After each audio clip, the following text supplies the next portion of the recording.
Hello guys, welcome to Notes Wire. आज की हमारी क्लास का टॉपिक है गोल्जी कॉम्प्लेक्स। इसमें हम देखेंगे synopsis, introduction, definition, structure of Golgi complex, function of Golgi complex, importance of Golgi complex and conclusion and reference. Introduction है इसका। गोल्जी कॉम्प्लेक्स, जिसे गोल्जी अपरेटर्स या गोल्जी बॉडी भी कहा जाता है, ये एक इंपॉर्टेंट सेल ऑर्गेनल है जो यूकैरियोटिक सेल्स में पाया जाता है। ये ऑर्गेनल सेल के अंदर मॉलिक्यूल्स को प्रोसेस, मॉडिफाई और ट्रांसपोर्ट करने का काम करता है। गोल्जी कॉम्प्लेक्स प्रोटीन और लिपिड मॉलिक्यूल्स को सही जगह तक पहुंचाने में एक तरह से पैकेजिंग सेंटर की तरह काम करता है। इसका डेफिनेशन है, गोल्जी कॉम्प्लेक्स एक मेम्ब्रेन में बाउंड ऑर्गेनल है जो वेसिकल्स के जरिए मॉलिक्यूल्स को मॉडिफाई, शॉर्ट और पैकेज करता है ताकि वे सेल के अंदर या बाहर ट्रांसपोर्ट हो सके। ठीक है, तो ये था इसका डेफिनेशन। गाइज, अगर आपको स्टडी नोट की नीड होगी तो आप लोग इस नंबर पे कांटेक्ट कर सकते हो। इसके बाद हम देखेंगे structure of Golgi complex. Golgi complex के स्ट्रक्चर में निम्नलिखित भाग शामिल होते हैं। फर्स्ट है क्रिस्टेनी। गोल्जी कॉम्प्लेक्स में कई फ्लैट एंडेड डिस्क लाइक सैक्स से बना होता है जिसे क्रिस्टेनी कहा जाता है। यह एक टिपिकल गोल्जी कॉम्प्लेक्स होता है। गोल्जी कॉम्प्लेक्स है में से 4 से 8 क्रिस्टेनी होती है। इसका अरेंजमेंट पोलराइज्ड होता है जिसमें 3 मुख्य रीजन शामिल होते हैं। सीस फेस, जो एंडोप्लाज्मिक रेटिकुलम से वेसिकल रिसीव करता है। मिडिल क्रिस्टेनी, जहां मुख्य रूप से प्रोसेसिंग होती है। और ट्रांसफेस, जो प्लाज्मा मेम्ब्रेन की ओर स्थित होता है और प्रोसेस मटेरियल को रिलीज करता है। इस प्रकार से कुछ गोल्जी कॉम्प्लेक्स का स्ट्रक्चर होता है। नेक्स्ट है ट्यूब्यूल्स। क्रिस्टनी के एज पर इंटरकनेक्टेड ट्यूब्यूल्स मौजूद होते हैं जो गोल्जी के अंदर और बाहर आने वाले वेसिकल ट्रांसपोर्ट में मदद करते हैं। ये ट्यूब्यूल्स इंटरसेलुलर कम्युनिकेशन और मटेरियल सॉर्टिंग में भी सहायता करते हैं। नेक्स्ट है वेसिकल्स। गोल्जी कॉम्प्लेक्स में छोटे मेम्ब्रेन बाउंड सेक्स होते हैं जिन्हें वेसिकल्स कहा जाता है। ये वेसिकल्स मॉलिक्यूल्स को गोल्जी के विभिन्न हिस्सों में और गोल्जी के बाहर ट्रांसपोर्ट करने में मदद करते हैं। ये सेक्रेटरी वेसिकल्स, ट्रांसपोर्ट वेसिकल्स और लाइसोसोमल वेसिकल्स हो सकते हैं जो अलग अलग कार्यों में भी भाग लेते हैं। इसके बाद है functions of Golgi complex. Golgi complex के निम्नलिखित इंपॉर्टेंट कार्य होते हैं। फर्स्ट है प्रोटीन मॉडिफिकेशन। यह इंडोप्लाज्मिक रेटिकुलम से आए हुए प्रोटीन को मॉडिफाई करता है जिसमें ग्लाइकोसाइलन,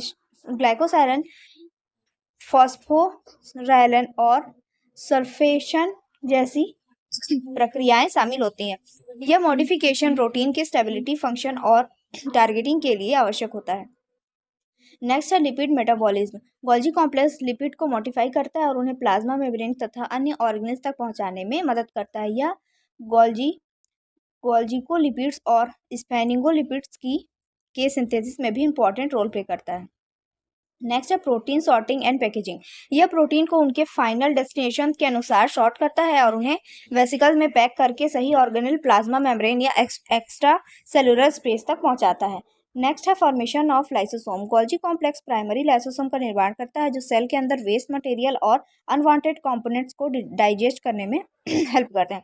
नेक्स्ट है सिक्रीशन। यह सेक्रेटरी वेसिकल्स के माध्यम से हार्मोन्स, एंजाइम और न्यूरोट्रांसमीटर्स को सेल से बाहर रिलीज करता है जिसे सेल टू सेल कम्युनिकेशन और मेटाबॉलिक रेगुलेशन होता है। उसके बाद है प्लाज्मा मेम्ब्रेन मेंटेनेंस। यह प्लाज्मा मेम्ब्रेन के रिन्यूअल और रिपेयर में सहायता करता है जिससे सेल की संरचना और फंक्शन बनाए रखने में मदद मिलती है। इसके बाद है importance of Golgi complex. Golgi complex की महत्वपूर्ण भूमिकाएं निम्नलिखित है। इसमें फर्स्ट है प्रोटीन क्वालिटी कंट्रोल। यह सुनिश्चित करता है कि केवल प्रॉपरली फोल्डेड और फंक्शनल प्रोटीन ही ट्रांसपोर्ट किए जाएं। यदि कोई प्रोटीन ठीक से फोल्ड नहीं हुआ हो या उसमें कोई डिफेक्ट हो तो वह उसे गोल्जी कॉम्प्लेक्स द्वारा डिग्रेड किया जा सकता है। नेक्स्ट है सेलुलर कम्युनिकेशन। यह सिक्रेटरी मॉलिक्यूल्स जैसे कि हार्मोन्स, एंजाइम या न्यूरोट्रांसमीटर्स को रिलीज करता है जो सेल टू सेल कम्युनिकेशन में इंपॉर्टेंट रोल प्ले करते हैं और विभिन्न फिजियोलॉजिकल प्रोसेस को रेगुलेट करते हैं। थर्ड है defence mechanism. Golgi complex antibodies और अन्य डिफेंस प्रोटीन का सिक्रीशन करता है जिससे इम्यून रिस्पॉन्स को मेंटेन करने की में सहायता मिलती है और बॉडी को इन्फेक्शन से बचाने में मदद मिलती है।